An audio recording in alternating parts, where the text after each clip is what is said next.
сіздерге айтарым баймен дейді оны. Шын өмірде де бола берсін, айтарым сіздерге. Менің айтарым, сіздер кедей-кедей бір көңілі болыңыздар. Олар да сіздер сияқты адам. Менсінбей, оны басқа біреуден кем етпеңіз. Оны да бір Құдай жаратқан. Сондықтан да өздеріңізді өзінше қыла білмеңіздер. Мысалы, мен осындай Майнкрафт ойнап жүрмін, просто. Иә, мен ойнап жүрмін.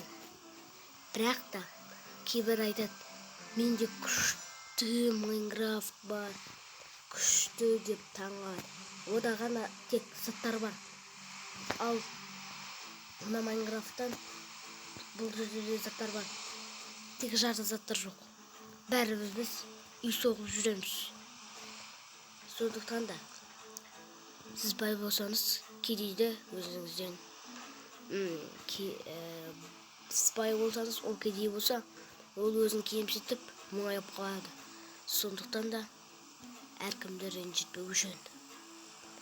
Ал жарайды достар, сіздерге айтарым осы: анаңызды да сыйлап жүріңіздер. Қадірлейік, кейін қадірін түсінетін боласыздар. Сондықтан да қадірін біліп жүрейік. Ендеше достар, сау болыңыздар. Мен айтқанымды орындайды деп ойлаймын. Сау болыңыздар.